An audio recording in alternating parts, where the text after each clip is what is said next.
welcome. You're watching Head to Head. I'm Antonina Antosha with UATV. German Chancellor Angela Merkel said the next Normandy Format summit will be held in Paris. A date has not yet been announced. This announcement comes after Ukrainian President Volodymyr Zelensky said that Ukraine gave the green light to the controversial Steinmeier Formula. To discuss this, we welcome to our studio today Hennadiy Maksak. He's the chairman of the Foreign Policy Council, Ukrainian Prism. Hello and thank you for joining us. Thank you for having me here. So, as I already mentioned, the Steinmeier Formula is a rather controversial issue, especially now. You've read the document. Right. Could you comment upon it? Could you be a little more precise on the steps of the implementation of the Steinmeier Formula, first of all? Maybe let's start from the outset, from the Steinmeier Formula and its origin. Basically, it was endorsed by the leaders of Normandy Format before, back in 2015, back in 2016, and then it was the task for foreign ministers to elaborate on this formula. And it was signed by Steinmeier, but as also by Minister from France, Fabius, and it was common decision. But then somehow Ukrainian Foreign Minister and Russian Foreign Minister withdraw their signatures under this document. So basically it appeared as Steinmeier Formula. It has only two clauses which are somehow associated, and it's only one part of bigger Minsk agreements.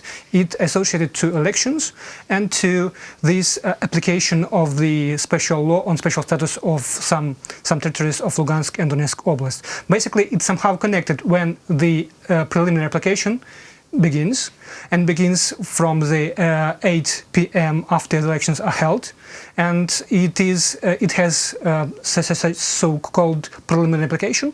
But what we have after the report of the OSCE is published, and there is mention that overall elections are held with the standards, so there is a full application of this document. Basically, that's all about this Steinmeier Formula. No security issues, no other humanitarian issues.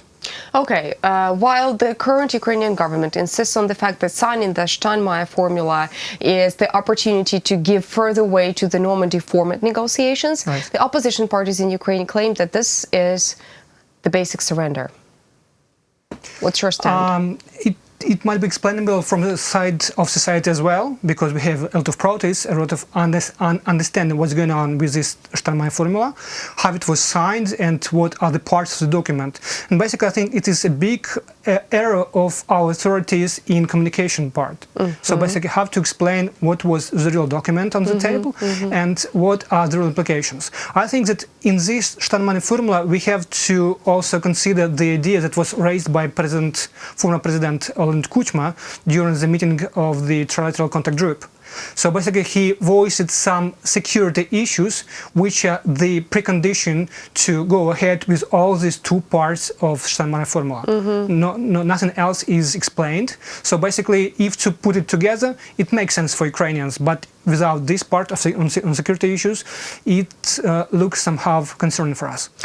Well, there are fears being voiced that even though the Steinmeier Formula is going to be signed, well, it is already signed, Russia and Russian-backed militants are not going to be withdrawn from the occupied territories of eastern Ukraine. So where are the guarantees? Because we've had signed numerous ceasefires over the last 5 years, and none of those times Russia actually was sticking to the document that was signed and that says ceasefire. Whereas the guarantees that Steinmeier Formula will give us an opportunity to get rid of the Russian-backed forces in the east of Ukraine. I understand the point and share it to full tilt, but I would say that at the moment we can't say about any guarantees, not even assurances about this issue. The only precondition of this formula was to held next Normandy Format after 3 years of pause, and I think it was signed with this aim. But what would be decided during this meeting of leaders of this four group, I would say it is still for us to be disclosed further on further stages of this process. So basically, I wouldn't say this is something which means some tangible results on content of this peace peace negotiations. Still, a lot of... Right. What if the next meeting of the Normandy Format brings us to undesirable results for Ukraine? I mean, is there a place for our country to maneuver somehow, or are we going to be stuck in a trap?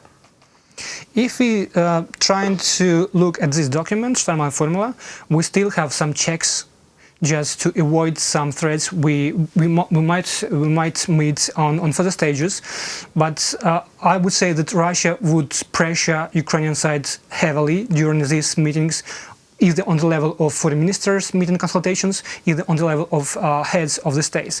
But I would say we still have some room for maneuver, and we have these security clauses to be resolved on the earlier stages of negotiations, and then come back to this political formula with elections and with this application of special status or whatever it be. Well, the formula envisages that the controlled, the territories that are currently not under the governmental control of Ukraine are going to receive a special status. There is no law, there's not even a draft law for implementing this particular point in the Steinmeier Formula. So what's the algorithm of achieving that? Basically, there is a law. It was voted, but it was not signed by the president of Ukraine yet in 2016, I guess 15-16. So basically, it rose a lot of concern that time.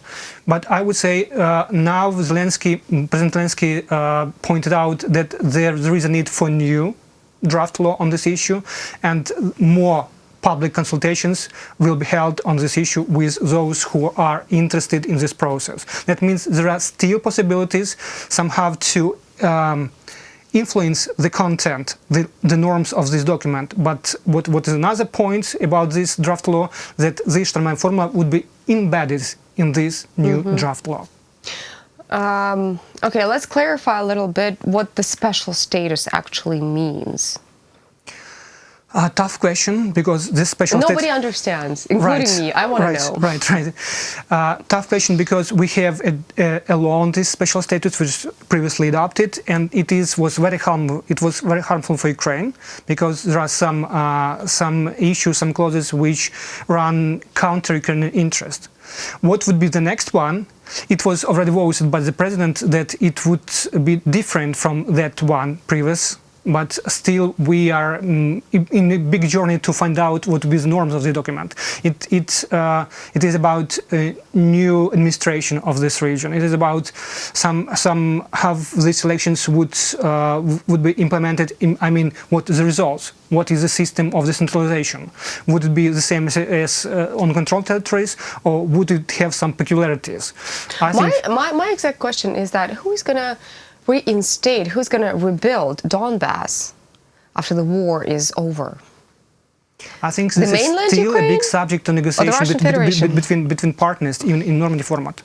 So I think if there is stable peace, truce on this contact line, if there is withdrawal of heavy weaponry, I think this is a subject for further consideration about modalities of elections, about some transitional administration on these territories, and about the building of infrastructure. There are some pledges of European Union and other countries that they might be involved in this restoration of these territories, but I think they still are more concerned about security. Whether even this help would be relatively good for those who are living on these territories. We obviously have a lot of gaps and a lot of things that are unclear. So what should be Ukraine's line of behavior during these negotiations over the next Normandy Format meeting? I think we should go along these red lines, but not trespass these lines. We have this big part of security norms we want to be implemented.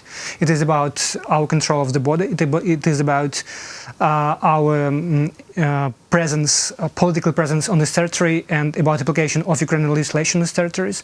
It is also concerned. It concerns also the way we have these military formations. They should be resolved on this territory. They should be given up their weapon. So I think a lot of questions that are the first step to go ahead with elections, and yet with application of this special or not special but still status of these territories. So I mean, not a lot of certainty about these issues. You're right about that, but still I think that security issues, they're not abandoned by Ukrainian team. I still see that there are some points, some hints that yes, the first step should be security. Then we go to some political steps on this ground. But this Steinmeier Formula should be considered as maybe precondition for the high level of Normandy Format meeting. Maybe that's the only way it was signed in that frame. Well, hopefully signing of the Steinmeier Formula will give a positive push to the process of further negotiations on the situation in the east of Ukraine. Thank you so much for coming. My pleasure. That was Hennadiy Maksak. He's the chairman of the Foreign Policy Council, Ukrainian Prism. Thank you so much for watching Head to Head. Stay tuned with UATV for more.